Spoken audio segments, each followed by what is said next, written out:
All right, welcome back, ladies and gentlemen, boys and girls. Here we go, game number 2, MidOrFeed versus Team Kinguin here in this best-of-3 matchup, and Kinguin up 1-0 as a result of their performance in that first game. It was a game that was quite the roller coaster ride, at least in the net worth graph. It's just an up and down, but some key moments, specifically not having a buyback, and you get Reaper Scythed equals pretty dangerous situation. So Kinguin took advantage and played it very well themselves, so credit to them on the victory.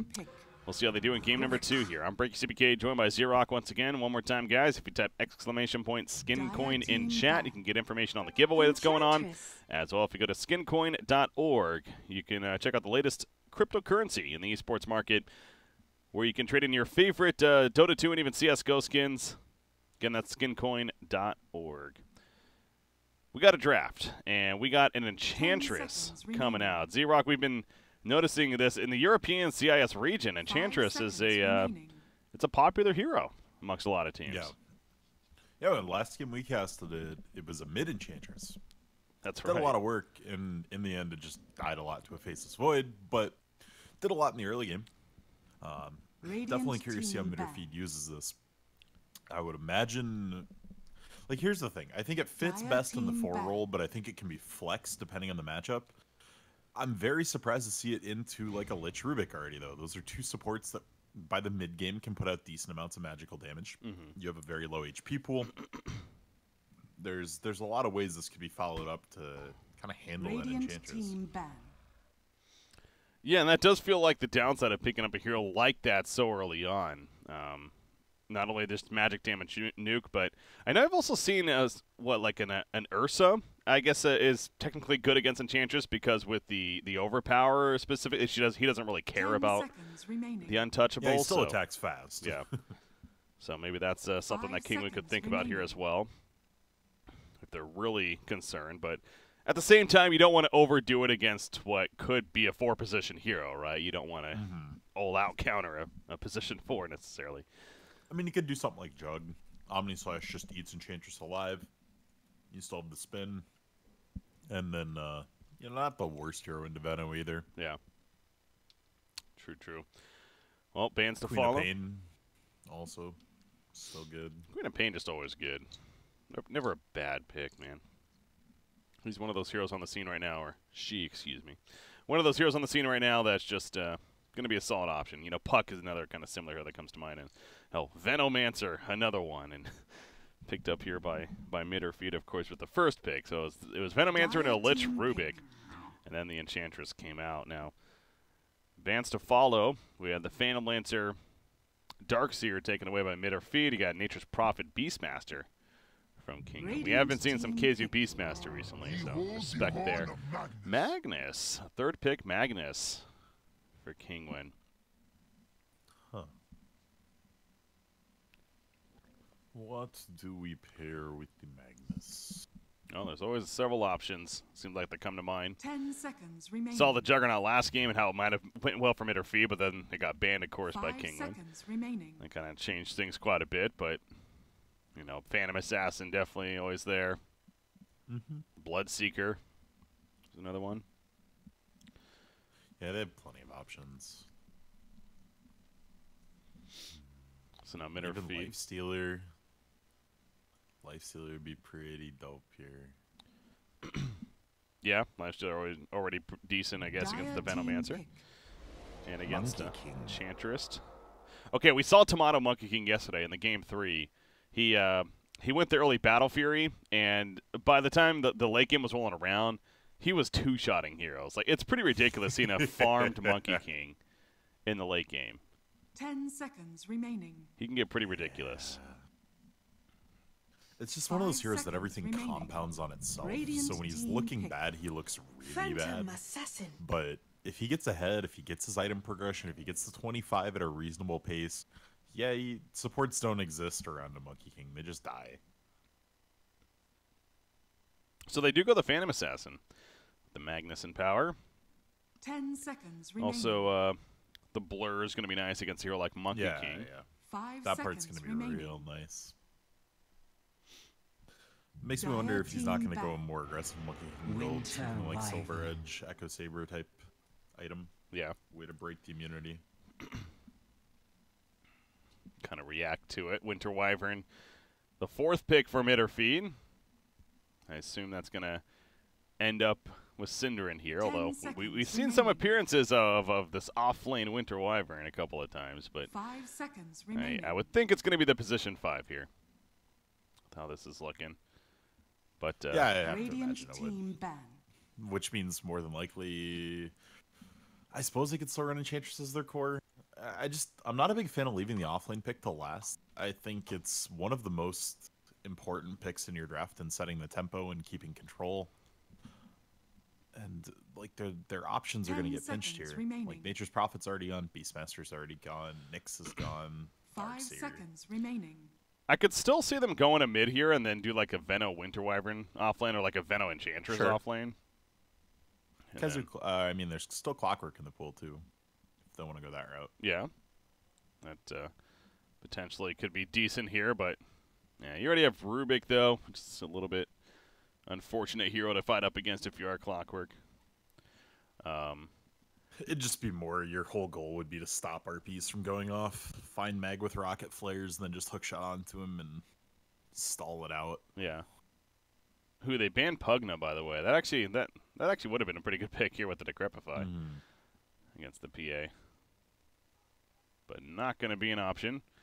Maybe that is, but maybe like a Kizu Beastmaster. Or not, That's banned. Brewmaster is what I meant to say.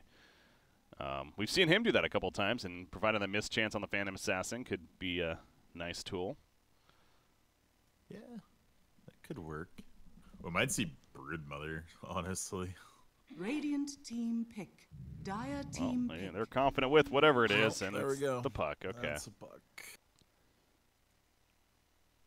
So, but again, even with that, it's still not like certain what's going to be where. But if I had to guess, I would think it's going to be a Veno Enchantress off lane, puck mid, and 10 seconds remaining. Monkey King Winter Wyvern. But I guess that also depends on this final pick from Kinguin, right? 5 seconds remaining. Maybe go with the matchup there. So it gives them some diversity. Some ways to respond to whatever they do. Sorry, I'm in mourning. Yeah? Dalvin Cook just tore his ACL for the whole season. Feels bad. All right, Dota though. He's on my team too, actually. Yeah. I saw the hit yesterday. That was bad. I didn't see it, but I did hear about that. It looked pretty season ending, like right when he took the hit. He walked off the field though, so I was hopeful. But And then not. Yep, he's out. Looking for trades. Yeah, Kyle Adrian Peterson 2.0. Swindlemelon's actually hit me up after that happened. He's like, so, hey, I got some RB1s that I'm willing to trade. I'm like, God damn it. Oh, jeez. All right, we're So talking about what's the some last pick here for Kinguin? Let's see. They need one more piece of like low cooldown crowd control. I actually wouldn't mind seeing like a Slardar here. Choose your Underlord, hero. that works too. So they're going to do a mid-Magnus. Yeah, and this Underlord's a little bit risky because carry Monkey King can actually do some serious work into an Underlord. One of the few carries that can actually chop through the inherent tankiness that hero has. Like Ursa, kind of Juggernaut are the only other two that really come to mind. So he's going to have to be very, very careful in the early game, not get caught out a couple times, and give Tomato that snowball he wants. All right, interesting makeup here. So the mid-Magnus, off-lane Underlord. Oh, we are going to see Kakarot once again going to get his hands on Rubik. Played a fine Rubik last game. We will be on the Enchantress, and it is going to be Cancel playing the puck. So that means Keizu on the Venomancer. And again, probably more of that aggressive dual off-lane. But so if they do that, if you're expecting that if you're Kinguin, I wonder if that means they're going to just try to defensive trialing then with the Rubik and Lich down there at the bottom with the Phantom Assassin. Assume that would be potential at least, and I don't know if Magnus would have to be that worried about middle lane by himself against a puck. Yeah, he's never going to win that matchup, but he should be okay. You just get a bottle and Skewer Farm or Shockwave Farm. Always like seeing Phantom Assassin, though, especially with the Empower buff. Some chance for some big hits coming out. And MidOrFeed's going to have it goes both here. ways. Tomato getting Jingu Mastery up and slamming some Boundless Strikes and one-shotting Kakor and Lisa could be potential, too. Oh, that's why. I was wondering. Like, it seems like it's taking a little bit longer than it should, but that's because we were in a pause. But it's resumed now. So loading in. Here we go. Also gives me time to change the interface. I'll make sure I'm keeping up with that there. All right. So game number 2. We got a 1-0 lead right now for Kinguin here. I almost called them alternate attacks, actually.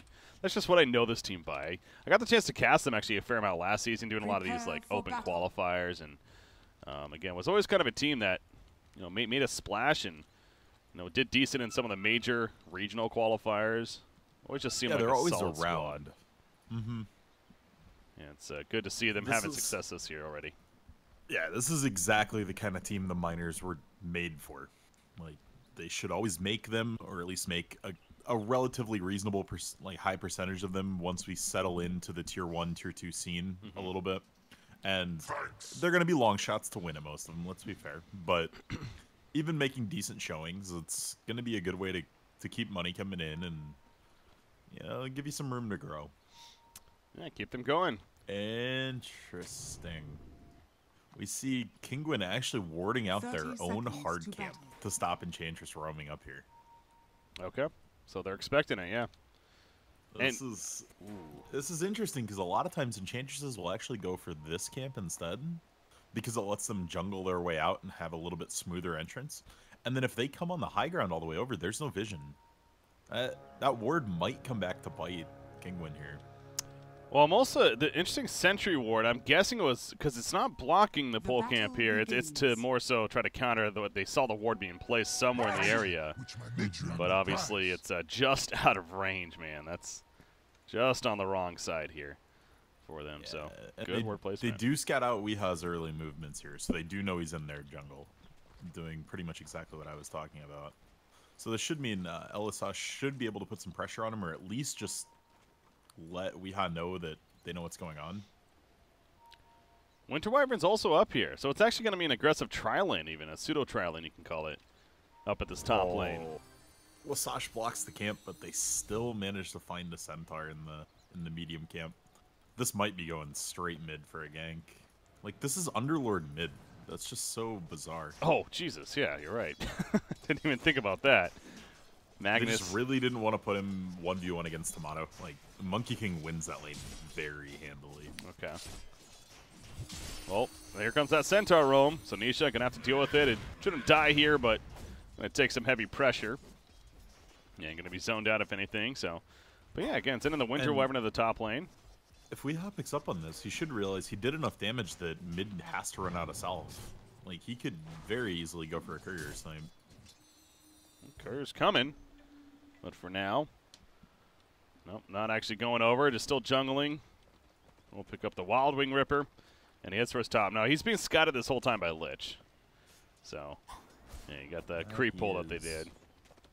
Phantom Assassin pretty far back, farming his own lane right here. So, interesting laning phase we got going on with how it's all playing out.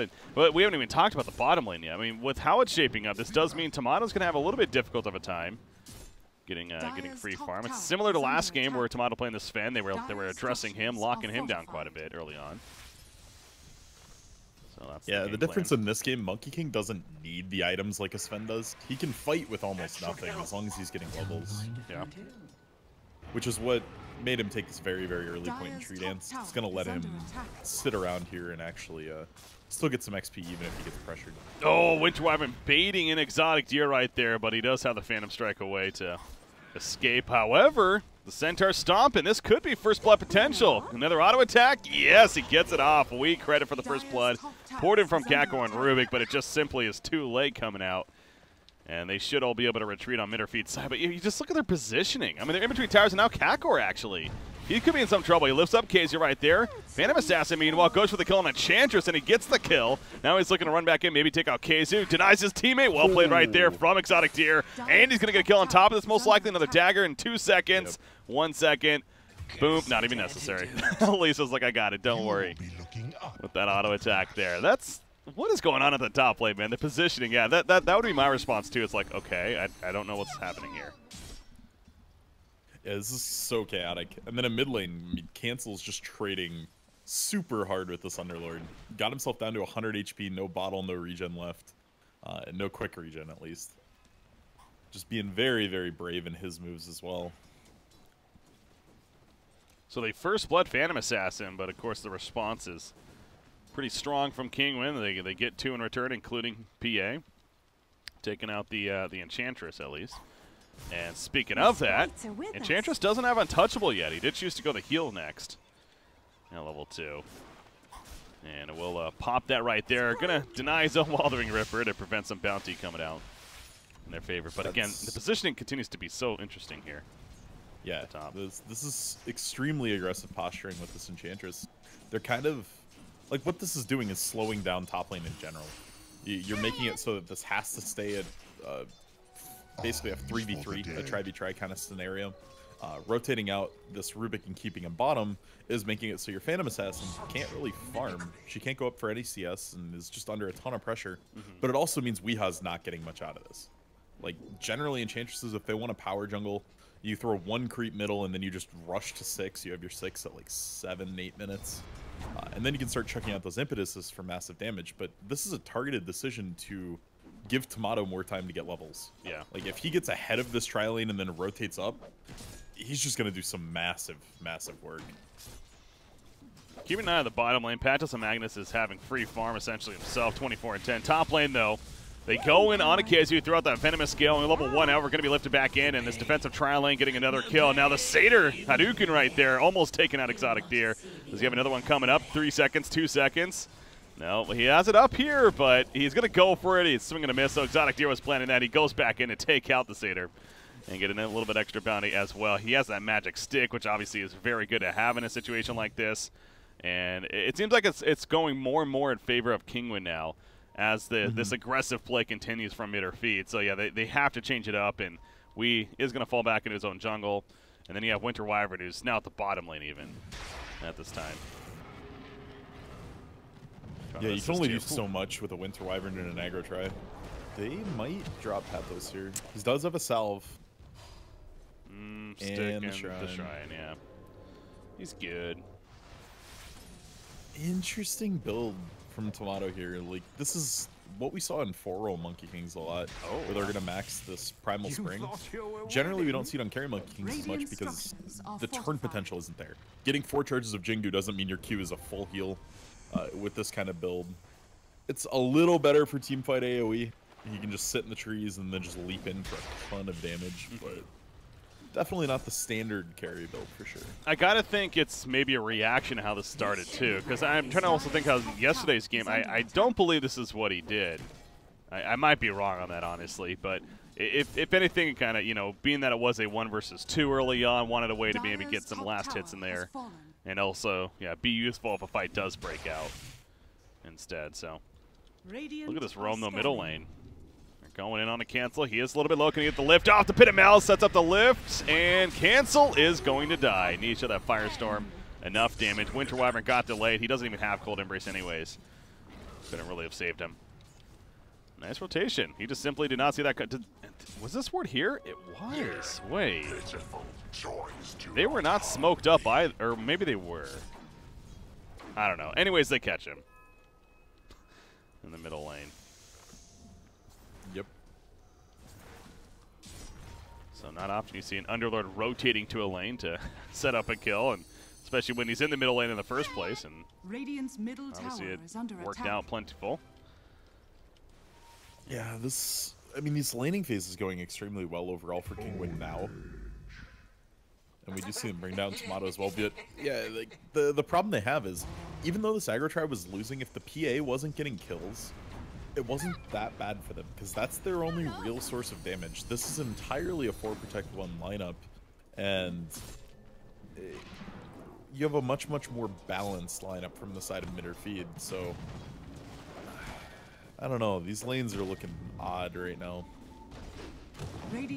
Tomato really kind of zoning out the Rubik and Magnus here after he ports back in from the death, but not going to get any turn kill by any means. Kakor, he ports to the top shrine. They pop it. He pops the smoke, and they're going towards top here. So Keizu, he's in a lot of trouble. He's probably dead here. Unless Winter Wyvern's now here as well. Yeah, they're going to go on a Venomancer, though. Winter Wyvern, he doesn't even have Cold Embrace, so there's not much he can do here. Ooh, he can block vision with a ward, though. Yeah, not going to be If that enough. had come out before the dagger, he might have been able to pull that off. But see, now Cinderin's dead too, and I don't know what his plan was here. Now, they might get a turn kill. Yes, they will, actually, on a Lich, so down goes the Winter Wyvern. I guess that was a plan. Cancel still the Dream Cancel Quill. needs to stall for cooldowns, yeah. He just needs to wait. There's one. Can he get a triple? This would be huge. This is Dodges not the gonna orb connect. damage. He needs the back. Deer could man up. Okay. Lich is coming. Nice disjoint. This is giving cancel time, though. Like, his cooldowns are coming up. He's getting bottle hits in. This is enough to push Deer out. So all in all, it ended up being a 2 for 2. Yeah. Actually worked out decent. I was definitely questioning Cinderin right there, but to his credit, it obviously paid off in the end. At least for manning up decision. Gets a double kill to Puck and allows him to recover after dying in that middle lane. Underlord, though, top farm in the game. Not often we say that.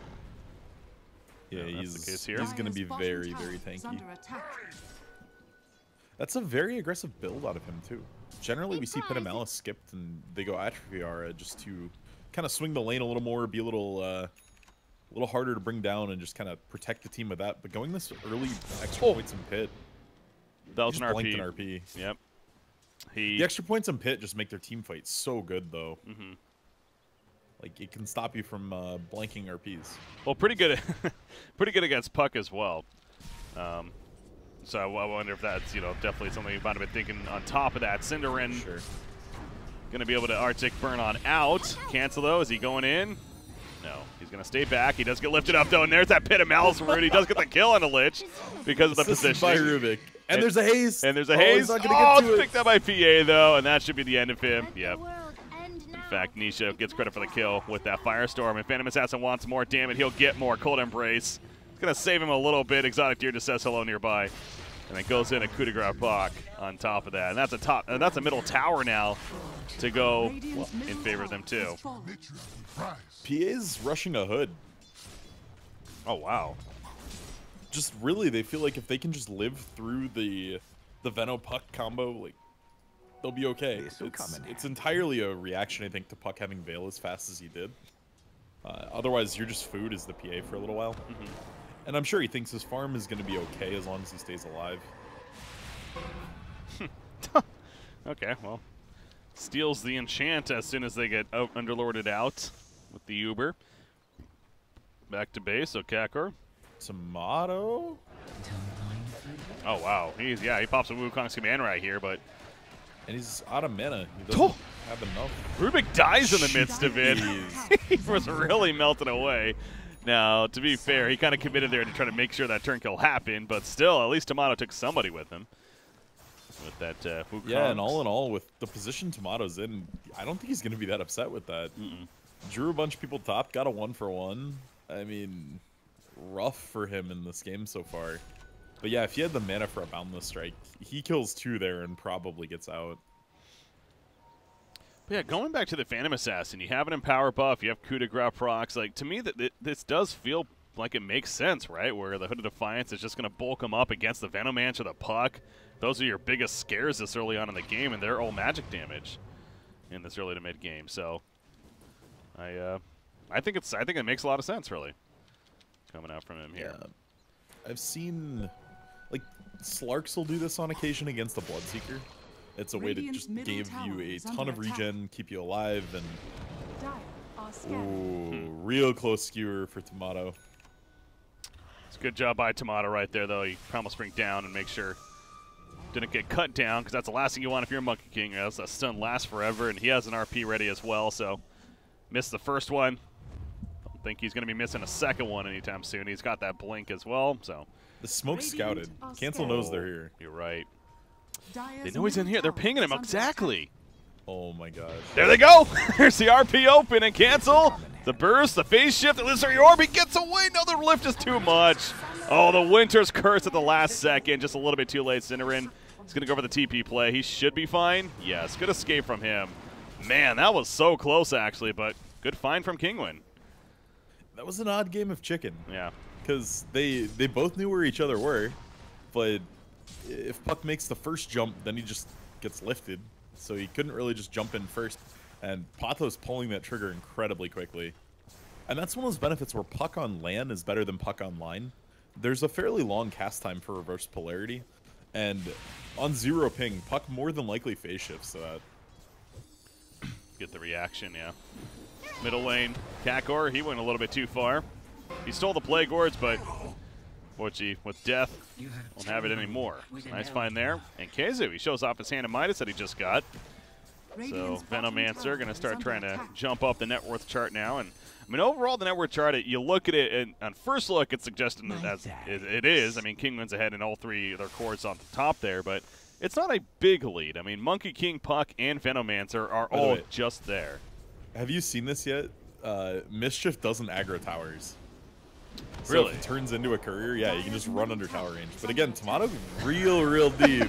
It doesn't make you unkillable, though. Cold Embrace. Okay, the Shockwave not going to finish the job, but eventually will get the kill. However, the Illusory Orb forward. Puck will go with the port right there. Nisha getting low himself. Winter's Curse activated on the Magnus, but he's a little bit too tanky. He'll be fine. It will stall him, however. Weehaw, they're going to jump him, and he goes down too. Underlord almost Winter's Curse dead. saved Nisha. Did it save him in the end? Okay. Well, Cancel will change it.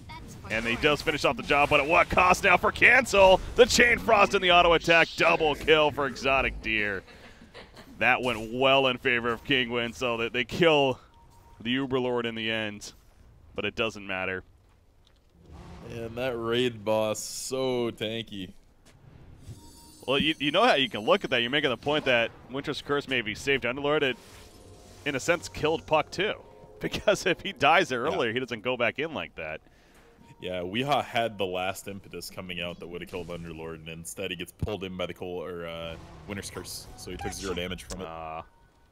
Another smoke, though, gets scouted out by this Radiant squad, so we'll see if they just choose to dodge it this time as opposed to trying to set up for something. Feels like they need to. This'll come in handy. They need to get Monkey King online here. I mean, he has nothing right now, and Jingu Mastery is only level 1 as well, so he's not even necessarily bringing a lot of attack presence here at this point, and Weehaw's going to be found It's just not in the jungle. Easy kill there. Phantom Assassin, especially with Empower and the Hooded Defiance, I mean, he's ready to fight already, and this is showing for Kinguin. Oh, wow. Just very odd decisions here out of MidOrFeed. When he riffed, oh, he had an RP ready, but Cancel doing a good job of keeping them in place. He used quite a bit of cooldowns. There's the RP, catches Cinderin. Out to the side, Lich was picked up to start this off. Exotic here going on Keizu, got the Poison Nova off, though. And now Phantom Assassin, taking some good damage. Winter's Curse on Underlord, preventing damage from happening, however. So Monkey King not finding the best target to be on. They did pick off Magnus, now he's going back to PA. And he doesn't have a stop at that point. So 2-for-2 fight there from the teams. Yeah, that RP was super close to ripping Tomato off the tree. It was within like 50 units. But not quite able to connect with it, so it ends up only being an even fight, which at this stage is definitely going to be favoring MidOrFeed. They even managed to take the mid team one off of it with Venom Wards.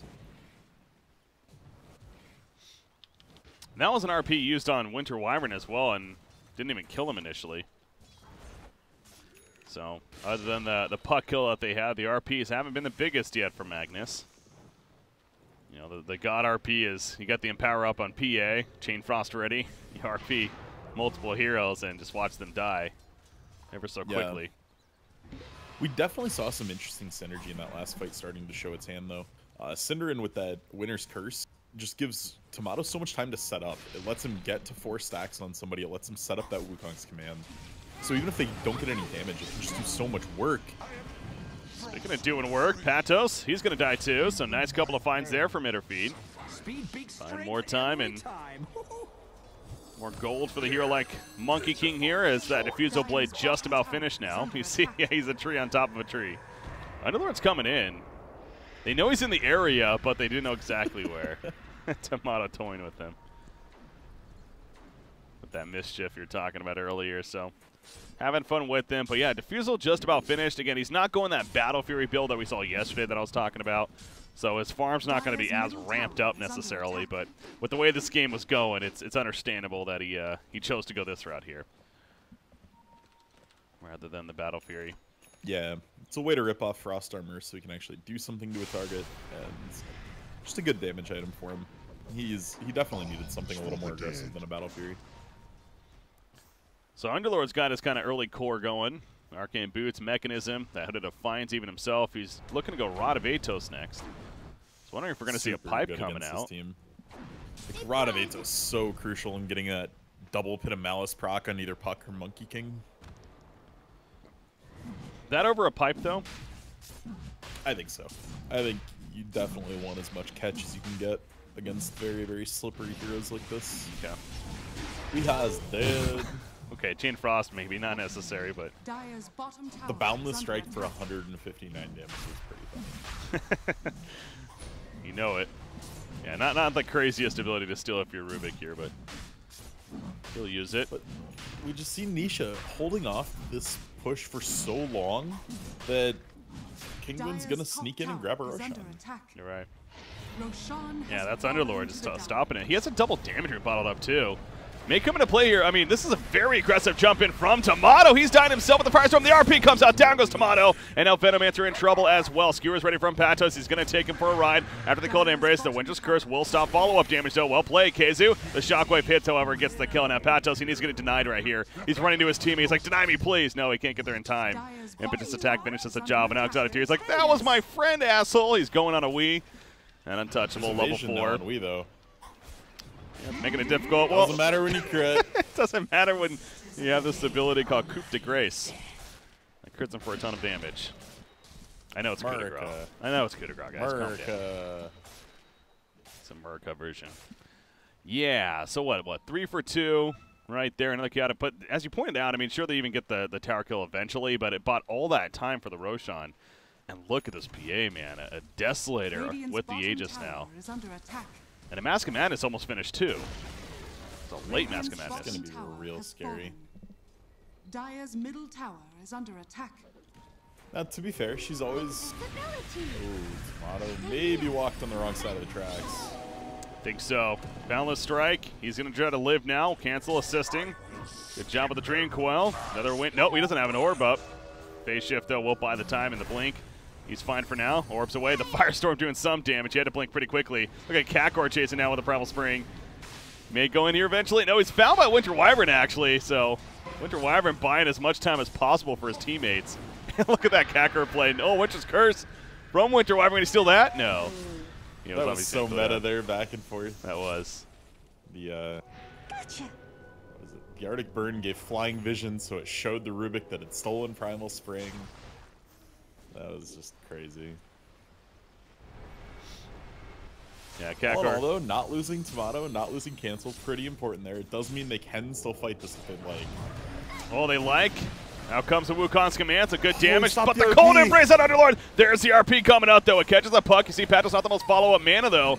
And thus, not the most follow-up damage. He'll end up falling. Underlord gets picked off as well. At least on that Lich on the run, and PA was kind of split up from his team due to that Wukong's command. So the hold is definitely successful from MidOrFeed, especially with the Aegis taken out on Phantom Assassin.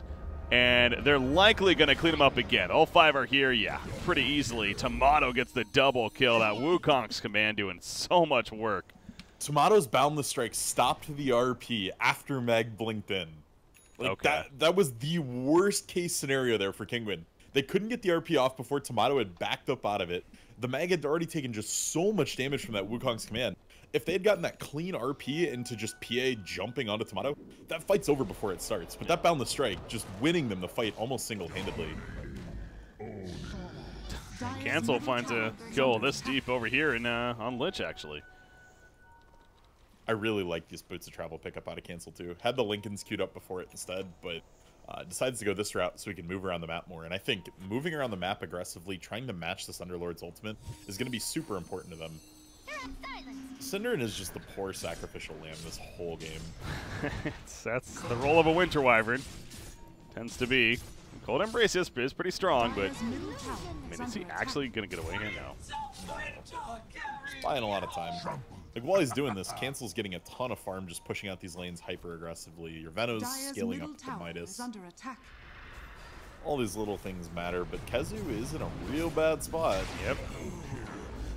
Gives up the double kill to Magnus right there, who's already got the Force and the Blink. He has a Shadow Blade now queued up, and we mentioned the idea of Silver Edge this game in general. Help both sides is going to be good on, and so that could potentially be an item that's coming along for the Magnus at this point. But Monkey King has his own Shadow Blade finished.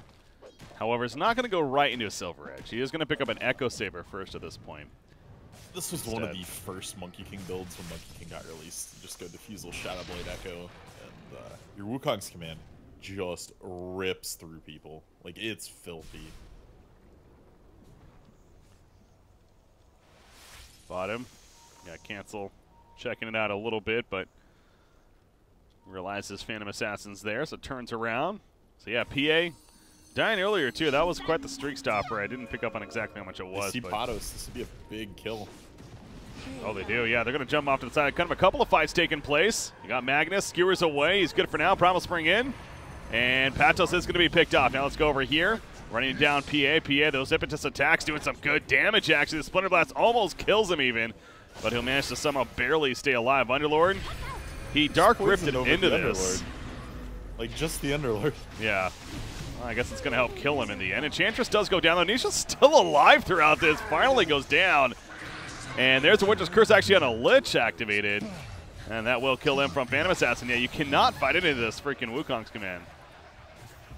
As they're finding out several times. Kakarot, he stole the Winter's Curse. Is going to kill that. No, the Cold Embrace comes out to save Kezu. The play back and forth between this Rubik and Winter Wyvern is something. It's a game inside this game right now. The amount of next leveling they're doing to each other is just insane. But yeah, this Winter's Curse in conjunction with this Wukong in general, it's insane.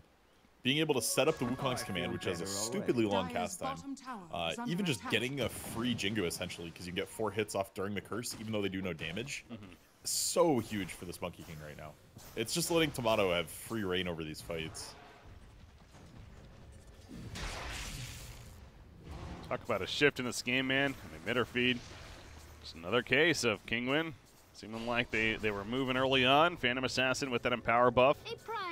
Left and right, but items such as the Hand of Midas for Venomancer have allowed him to recover very well. The Blink Dagger and now 1,900 gold saved up, so Kezu seems like he's really just going for that dive bomb build. I wouldn't be surprised to see an Ags on him next as, oh, well, it's going to be Heaven's Halberd. So just really playing this heavy utility for the team. And, of course, going to be a great item to have against the Phantom Assassin here. Disarm her, takes her out for, what is it, 3.5 seconds, I believe? Even longer. 4.5, I think, on melee. On melee, it is 3 seconds. Okay.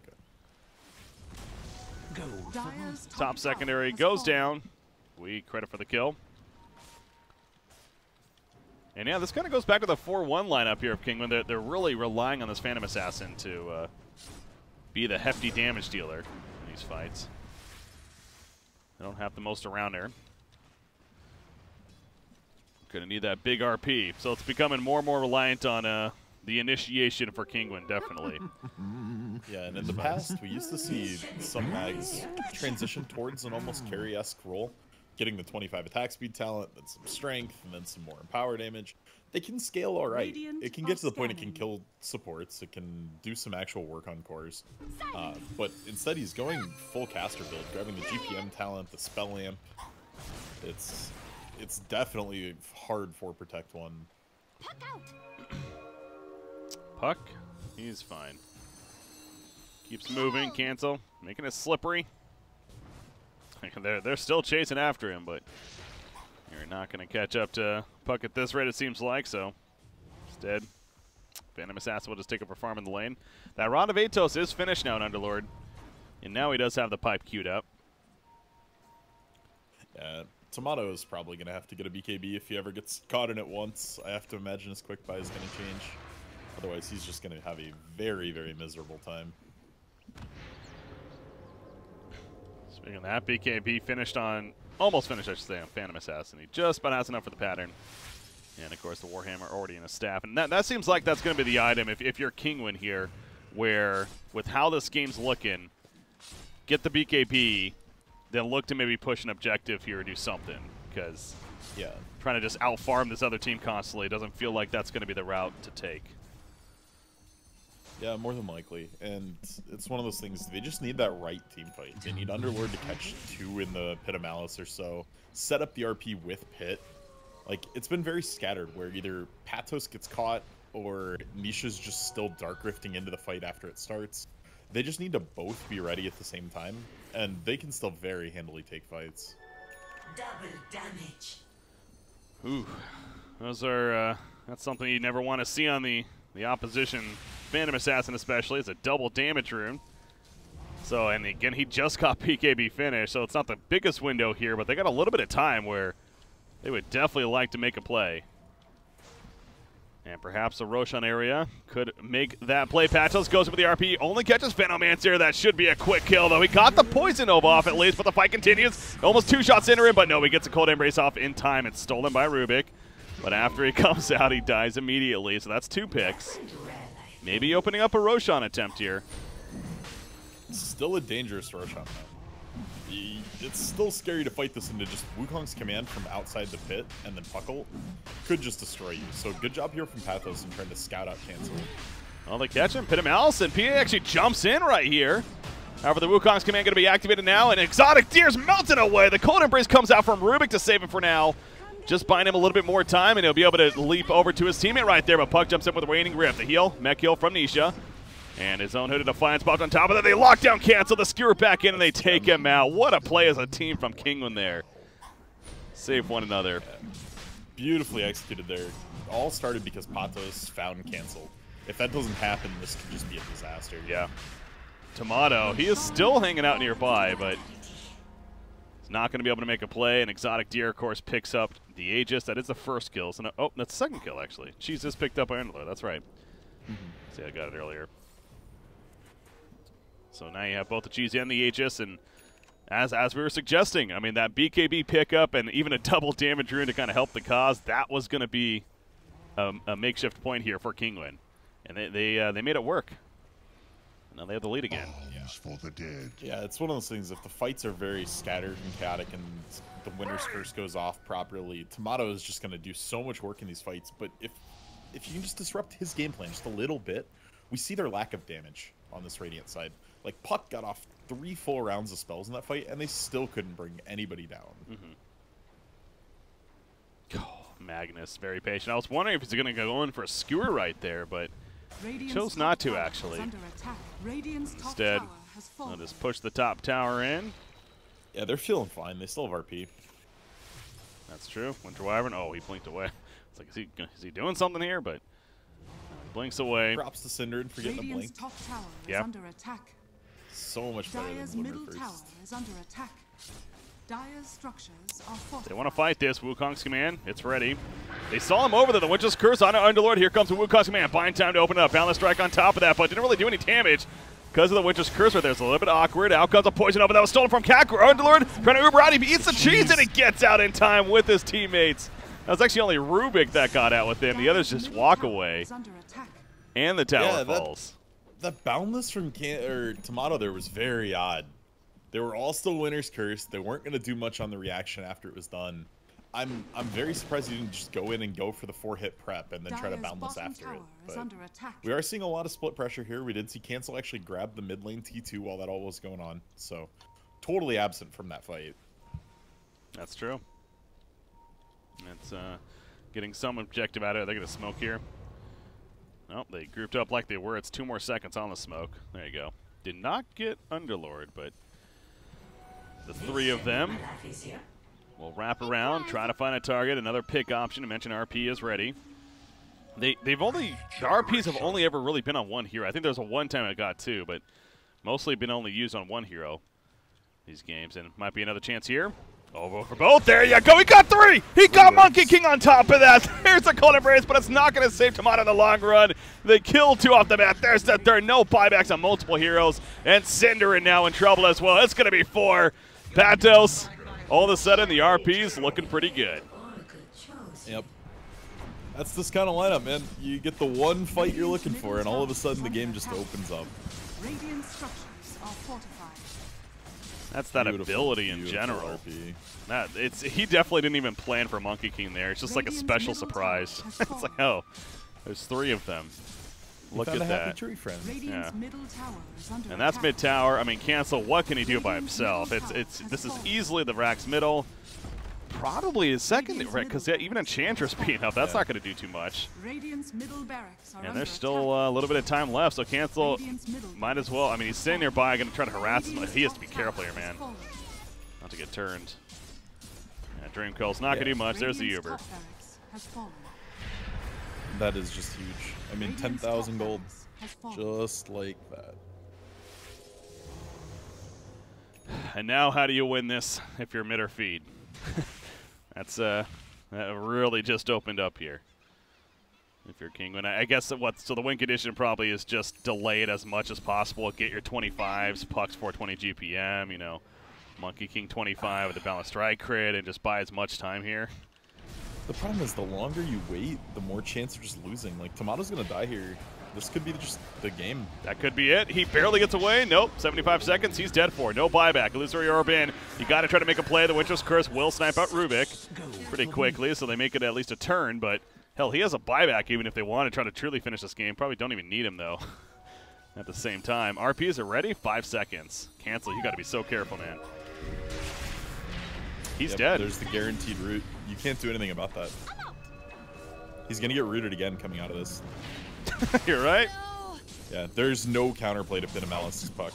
You just die. BKB is your only answer. This could be the beginning of the end now. Kinguin, in a matter of like two minutes, goes from a swing that looks like MidOrFeed is actually getting an advantage here, and he just timed out. So that's a little glimmer of hope. That's something. Got Butterfly and Phantom Assassin, by the way. He did split up that Mask of Madness. And this tier 3, Monkey King still has 15 seconds before he's up. Venomancer, Poison. He doesn't have mana for the Poison Nova. He jumped in like he was going to use it. He doesn't even have mana to use it. And all the Pit of Malice, the RP on top of that. Out comes a Cold Embrace, but Cancels most likely dead again. He'll face it, but as you saw last time, the Pit of Malice gonna. Oh no! What? Huh. Oh, boy. No one was even, like, that low. Yeah. They just didn't want the fight. Monkey King just resurrected. That's why they did it, but... Yeah. That was awkward. It was, I mean, I suppose it was one of those things. There was no reason not to. They got plenty out of that. Cancel bot back. But definitely funny with the timing. Puck's so close to dead. I mean, that's a little critical considering that would be a dieback on Cancel. Like... It's not going to be, you know, I'm sure Kinguin's still very comfortable feeling, and they are in a great spot here, but if this game does turn, man, that's a moment where you're going to look back and be like, whoops. Should not have backed out. Monkey King, you could tell MidOrFeed's in the mindset of we just got to go. We got to take advantage while RP's down especially. Radiant are scanning. Try to find kills, but Kinguin's playing it smart. They don't need to fight right now. What are they in a hurry for? They're just going to sit on their base. Do the cool, calm, and collected strat. Don't mind if I do. Heh. This Phantom Assassin, though, man, Satanic coming, so he does do the whole split of the Mask of Madness, which I feel like I've heard that so much, like that makes Mask of Madness so good now with the split up possibility, but we never see it, though.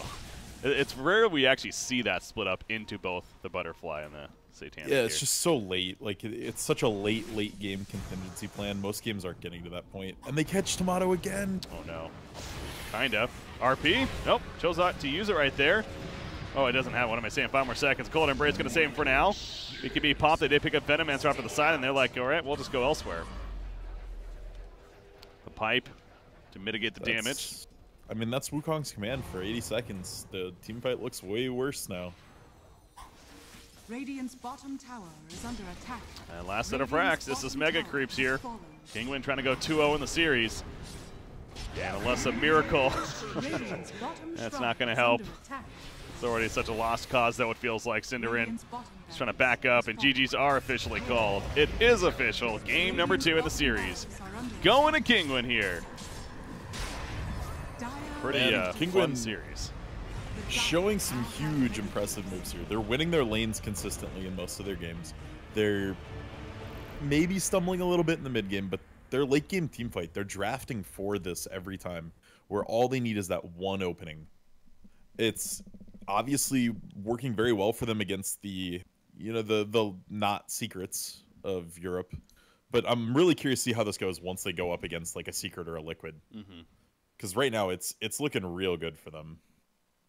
It is. You mentioned qualified for a minor going into this in the Perfect World Masters, the minor event there, and they definitely have to be one of the more favorite teams in this in this European region here, specifically with the SkinCoin WCA event, and definitely making a statement here with the 2-0 victory over MidOrFeed. So congratulations to them. Again, it is a group stages, so MidOrFeed, they got 3 points yesterday. They're going to get no points off of this, of course, being a 2-0 series. The top 2 of each group advance on to then the playoff stage, where then they play for that $50,000 prize pool, as well as then the top 2 from there advance on to the land portion. So again, to reiterate how this all works out, so if you're MidOrFeed, you're still fine, and you'll play your final opponent, which will be, they played Effect yesterday, so they play Mousesports tomorrow is what the schedule, or actually in a couple days from now. But point is, their final opponent will be Mousesports, and we'll see how they perform against them. But Kinguin, their first match of Group B, is off to a strong start. We'll see how they continue on, but that means our coverage here, we are going to be taking a little bit of a break as it's lining up. The default time for our next match of what is Mousesports versus Effect here. Also some more Group B action. That'll be set for 2 p.m. Eastern or 2000 Central European Time, which is in about 50 minutes from now. So about 45, 50 minutes from now is when that Game 1 of that series should be kicking off here for today. But again, one more time, guys, the SkinCoin WCA. If you type !SkinCoin in chat, you can check out the giveaway information, as well as go to skincoin.org. Check out the latest esports currency on the market. And you can trade in for your favorite Dota 2 and even CSGO skins. Again, that's skincoin.org for more information. Well, I'm BreakyCPK, joined by ZrRock here. Game 1 of our next series, about a 45 to 50-minute break. Again, 2000 Central European Time, 2 p.m. Eastern. We'll see you then of what is going to be Mousesports versus Effect. See you guys shortly.